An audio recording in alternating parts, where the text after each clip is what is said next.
Warren Buffett says you are sitting on a $500,000 asset right now. Not in your portfolio, not in your property, inside you. And the math is brutal about what happens if you never claim it. Most people never do. That number is not a metaphor. It is a precise financial calculation. A conservative baseline for a white-collar professional over a 40-year career is $1 million in lifetime earning potential. Buffett's own statement is direct. Improving your communication skills automatically raises your professional capital value by exactly 50%.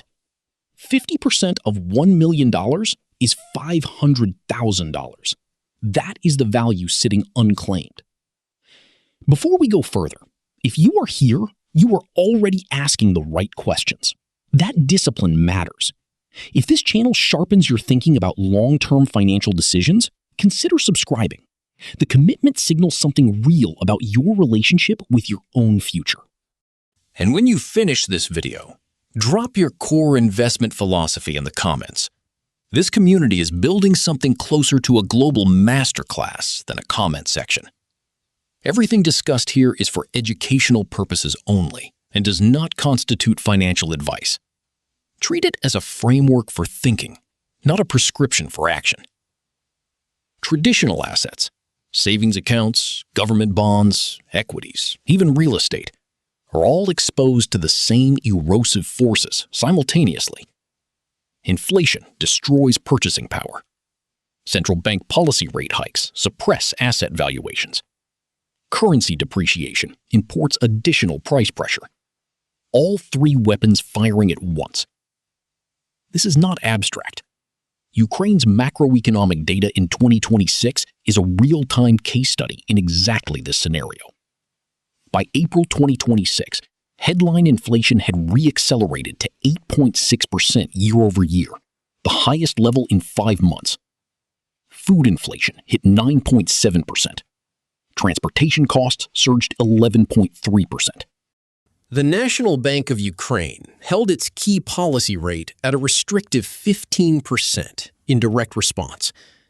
Think carefully about what a 15% policy rate means for an ordinary saver.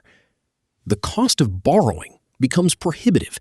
Private business investment stalls. Generating a real after-tax yield that outpaces both currency depreciation and 8.6% inflation through passive instruments requires the system to cooperate. Right now, structurally, it will not. Meanwhile, 86% of global businesses will be reshaped by artificial intelligence by 2030. That figure comes from the World Economic Forum. It is not a prediction about a distant future. It is a structural timeline already in motion, already affecting hiring decisions, wage structures, and which skills command a premium, and which ones are being quietly automated out of existence. Inflation is eating passive savings from one direction. AI disruption is compressing wages in entire skill categories from another. The investor who looks only outward, searching for the right stock, the right currency, the right hedge, is reaching for instruments that are losing precision. Those instruments were not built for a moment when both forces are accelerating at the same time. Buffett understood this early, not by reading it in a textbook, by living it. Early in his career, he was not the composed, authoritative figure you see in Omaha every May. He was a young man who deliberately arranged his university schedule to avoid any class that required him to stand up and speak in front of people. The fear was that specific and that controlling. He recognized the deficiency for what it was, not a personality quirk, but a structural liability on his personal balance sheet, a capability gap that would permanently limit his ability to raise capital, lead people, and articulate the kind of complex ideas that move institutions. So he enrolled in a Dale Carnegie course on effective speaking and leadership. He did not complete it the first time. He dropped out. He stopped payment on his check. The psychological barrier was real enough to override his intellectual understanding of why the skill mattered. That detail is important.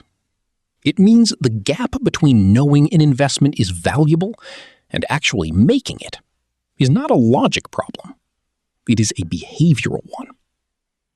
He returned. He completed the course. And the outcome was not incremental. It was foundational. The trust, the empathy, the persuasive articulation he developed in that room became the architecture of everything that followed. The partnerships, the capital raises, the decades of compound leadership at Berkshire Hathaway. Today, walking into his office, you will not find his Columbia Business School degree on the wall. You will find his Dale Carnegie certificate. That is a deliberate signal from one of the most precise thinkers in financial history. The credential he chose to display is not the one that conferred a title.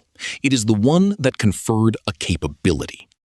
Why does communication carry a 50% premium? Because technical brilliance without communication is economically sterile. A superior financial model that cannot be explained to a board has no value. A breakthrough engineering solution that cannot be sold to a client changes nothing. The skill is not decoration on top of expertise. It is the mechanism that converts expertise into income. This is where the $500,000 figure stops being motivational and starts being mechanical. Every year a professional operates without developing this communication capacity, the gap between their current earnings and their full potential earnings compounds in the wrong direction. The asset is depreciating, not through any external force, but through neglect. And unlike a stock position, you cannot simply hold this one and wait. Inaction here is not neutral. In an environment where 86% of businesses are being structurally reshaped, the professional who is not actively developing human-centric skills is not standing still. They are sliding backward relative to the market. Here is the critical distinction that separates human capital from every other asset class. A savings account can be taxed. A property holding can be expropriated. An equity position can be diluted by central bank quantitative easing. But what you know, how you think, and how clearly you communicate, none of that can be inflated away. None of it can be confiscated. Buffett states this directly. Abilities cannot be eroded by currency debasement. This is the logic of the economic moat, applied personally. When Benjamin Graham taught Buffett to look for businesses with durable competitive advantages, characteristics that protected earnings from competitive erosion, Buffett was building a framework for evaluating companies. The same framework applies to an individual in a labor market. What is your moat? What do you do that is genuinely difficult to replicate? Right now, the labor market is rapidly sorting people into two categories: those whose skills exist in high demand, high compensation zones, where AI augments their output rather than replacing it, and those whose skills are being commoditized or displaced. This is not a future scenario. The World Economic Forum's data on 14 million workers across 55 economies is already showing the divergence. The uncomfortable truth is that most people have never conducted a rigorous, honest audit of which category their current skills actually fall into. They assume continued employment means continued relevance. But employment and relevance are diverging faster than at any point in modern labor history. 39% of current core skill sets will be obsolete by 2030. That figure is already baked into corporate talent strategy. So the question is not whether the asset exists. Buffett's calculation is clear. The asset is real. The premium is precisely 50%. The math closes at $500,000 in unrealized value for the professional who never develops it. The question is whether you will treat yourself the way a disciplined investor treats any high-yield, undervalued position, with attention, with rigor, and with the patience to develop it properly. Because there is a map. There is a precise framework that identifies exactly which skills are accumulating value and which are losing it. There is a diagnostic methodology for locating your own position on that map. And there are 3 specific directives, tested, data-backed, executable, for turning this latent asset into compounding returns. The first directive begins with a question most people have never asked themselves with real honesty. 1.1 billion jobs. That is not a prediction. That is the World Economic Forum's measured finding, drawn from surveys of over 14 million workers across 55 economies. Technology will transform that many positions over the next decade. Sit with that number for a moment. Notice the word they chose. Not eliminate, not destroy, transform. That distinction is the entire navigation challenge in front of you. Because within that transformation, 2 completely opposite economic outcomes are already being determined. And most people have no idea which side they are on. Here is the uncomfortable truth the headline writers omit. Transformation means bond skills, accumulating value. By 2030, 39% of the core skill sets held by today's working professionals will be obsolete. Not reduced, not devalued, obsolete. That means skills that pay your bills today may be economically worthless within 5 years. Because the same report that identifies 39% skill obsolescence also documents salary increases of 30 to 65% for professionals who upskill in the right fields. The disruption is asymmetric. It punishes one group and pays another simultaneously. So the critical question is not whether AI will affect your income. It already has, and it will continue to. The only question that matters is this: which category are you in right now? And how do you move if you are in the wrong one? To answer that, you need a framework. Think of the current labor market as a 4-quadrant map. One axis measures job volume, how many positions exist in a given field. The other axis measures salary, how much those positions pay. Every skill you own sits somewhere on this map. Quadrant 1, high job volume, low salary. High demand for the work, but the work itself is underpaid. Think of routine data entry, basic customer service scripts, templated content production. These are roles where demand exists, but where AI can replicate the output cheaply and at scale. Volume holds, for now. Compensation compresses. Quadrant 3 is the danger zone. Declining job volume and declining salary, simultaneously. These are the positions in structural freefall, roles where automation has already begun replacing the function and where the remaining human positions are being bid down in price because supply of labor exceeds shrinking demand. This is not a temporary correction. It is a structural exit. Then there was Quadrant 2, high job volume and high salary. The research identifies this as the upskilling sweet spot. And here is the number that should recalibrate your priorities immediately. Only 23% of all analyzed skills fall into this category. 23%. The premium zone is narrow. Entry is not automatic. It must be earned. What occupies Quadrant 2? Complex problem solving, systems thinking, advanced data interpretation, human-facing skills that require judgment, ethical reasoning, and contextual nuance. Skills that, by architectural definition, AI cannot replicate because they require the integration of human experience, trust, and accountability. Now, consider what the employers who are hiring for these quadrant 2 roles are already signaling with their budgets. 52% of surveyed organizations have stated they will allocate greater revenue specifically to wages for highly skilled talent. Not to all talent, not to average performers, to the skilled. The market is already placing its bets. And consider what happens inside those organizations when they decide to develop that talent internally rather than recruit externally. They save between 70 and 92% of the cost of external hiring. That is not a rounding error. That is a fundamental restructuring of how human capital is valued and how it is acquired. There is a figure inside that data point that deserves its own moment. Internal hires developed through deliberate upskilling programs are 80% more likely to be classified as top performers than external recruits. 80%. The market is not just rewarding those who upskill, it is systematically selecting them over everyone else.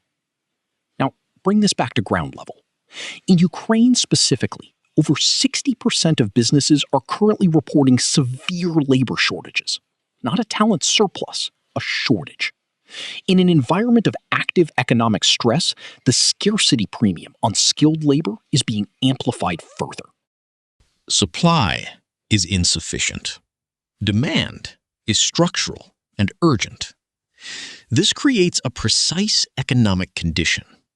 When skilled labor is scarce and demand is compounding, the pricing power shifts entirely to the individual who holds the skill.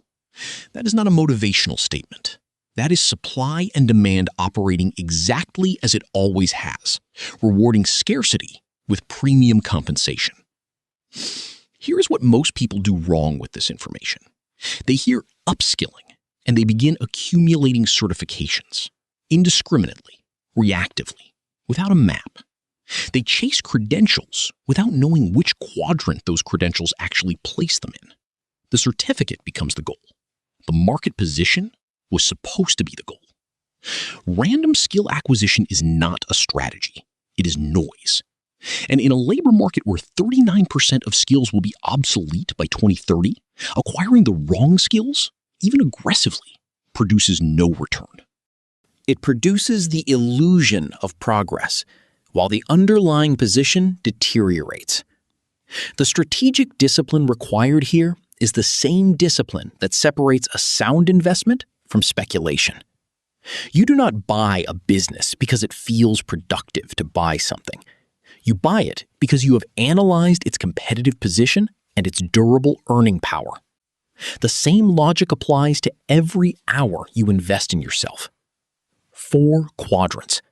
1 premium zone containing 23% of skills. A labor market already allocating more revenue to those who occupy it. A disruption timeline, 2030, that is not distant. It is 36 months from now. But a map without a starting position is useless. A navigator who does not know where they currently stand cannot plot a course to where they need to be. Before you can move toward the upskilling sweet spot, you need an honest, precise, and unflinching inventory of exactly where your skills sit on this map today. That inventory is not a casual self-assessment. It is a rigorous audit. Its purpose is to surface the 20% of your capabilities already generating 80% of your professional value. And it requires you to identify, without sentiment, without ego, what must be abandoned entirely. Most people have never done this honestly. Not because the tools don't exist, because the answer, once seen clearly, demands a decision. And most people would rather stay uncertain than be forced to act. The question is whether you are one of them. The map exists. You can see exactly which skills are gaining value and which are being destroyed. But a map is worthless if you don't know where you're standing on it. That is where most people stop. They see the destination. They never audit their starting position. There is a principle that governs almost every system in nature and in business. the Pareto principle. 80% of outcomes flow from 20% of inputs. In your professional life, this means something precise and uncomfortable. A small number of your skills are generating almost all of your market value. The directive is this: identify the skills where you outperform 80% of your peers. Not the skills you enjoy most, not the skills you spent the most time acquiring. The skills where, in honest comparison, you are in the top 20% of the people competing for the same opportunities. Most people have never asked that question seriously. They assume their education is their asset. They assume their job title reflects their competitive position. Both assumptions are frequently wrong, and the labor market will eventually price that gap with precision. Peter Drucker gave us the most rigorous tool for answering this question honestly. He called it feedback analysis. The method is simple. Before any significant decision or project, write down exactly what you expect to happen.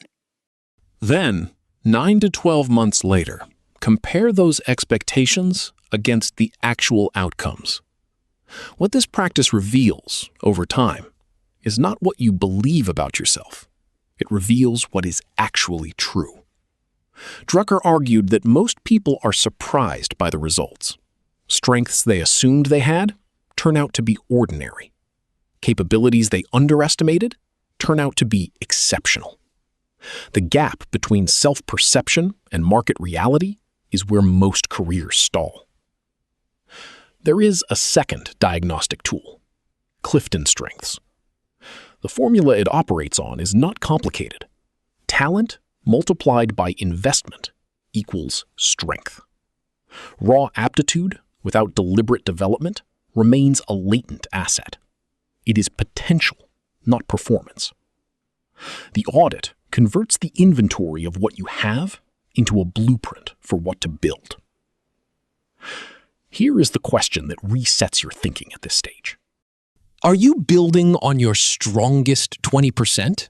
Or are you spending most of your energy trying to fix your weakest areas? Because the market does not pay a premium for average across the board. It pays a steep premium for exceptional in the right places. 1 hour per day. That is the compounding rate. Not 2 hours on weekends, not an intensive course every few years. 1 deliberate hour every single day, applied to a skill positioned in the upskilling sweet spot. The objection that follows is always the same: the cost. And this is where the infrastructure argument becomes decisive. The financial barrier to self-education has been almost entirely removed. The cost of ignorance has risen. The cost of learning has collapsed. Harvard's CS50, a Harvard curriculum available to anyone with a stable internet connection. Prometheus has reached 3 million learners. 50 elite courses, localized from Harvard, Duke, and the University of Illinois, are available free of charge. The credential barrier that once separated people by geography and income has largely dissolved. What remains is a behavioral barrier: the willingness to show up for 1 hour every day. Dia.Osvita has issued 5 million certificates across its platform, 3 million registered users, over 700 digital products, entirely free. The scarcity in professional development is no longer access to knowledge. The scarcity is the decision to use what is already available. For those targeting a complete career transition, Mate Academy operates on an income share agreement. No upfront cost. 4 to 5 months of training in full-stack development, Java, DevOps, or QA engineering. Repayment is 12% of salary over 3 years, and only after employment is secured. The financial risk of not upskilling now exceeds the financial risk of the agreement itself. Knowledge and credentials are inputs. They are not the output. Thousands of people complete courses, pass assessments, and update their profiles, and their professional capital barely moves. What determines whether learning compounds into something lasting is not what you know. It is what you are. Warren Buffett has identified 3 qualities that determine whether human capital becomes a genuine asset or a liability to every organization it enters: integrity, intelligence, energy. And he is precise about the order of priority. If integrity is absent, intelligence and energy do not become virtues. They become accelerants for the wrong outcomes. A highly intelligent, highly energetic person without integrity will find ways to optimize for themselves at the expense of the system around them, faster, more efficiently, with greater damage. The first 2 qualities, without the third as a foundation, actively harm the organization. This is not philosophy. It is operational risk management. Buffett uses a thought experiment to test character in himself and in the people around him. Imagine you could buy 10% of the future earnings of one peer, one person in your current circle. You cannot choose yourself. Who do you select? Now, ask why. The answer is almost never the person with the highest academic credentials. It is not the person with the most raw intelligence. The person most commonly selected is the one who is generous with their knowledge, emotionally reliable under pressure, consistent when no one is watching, and whose word functions as a binding contract. Buffett then asks a second question. Is there anyone in that same circle whose 10% you would choose to sell short? What qualities disqualify them? Ego that blocks honest feedback, a tendency to claim credit for collective outcomes, behavior that shifts depending on the audience. These are the traits that destroy professional capital faster than any market downturn. Here is the most precise and unsettling conclusion of this entire framework. Every trait in the column you want to buy, generosity, reliability, integrity, emotional intelligence, is a behavioral choice, not a genetic condition, not a fixed personality type, a daily decision, which means every trait in the column you want to sell short is also a daily decision. The audit applies to character the same way it applies to skills. Currencies fluctuate, algorithms disrupt, markets panic. This content is for educational purposes only and does not constitute financial or investment advice. But an investment in your own mind cannot be inflated away. It cannot be automated out. No external market event can take it from you. The question is never whether the asset is there. The question is whether you will develop it.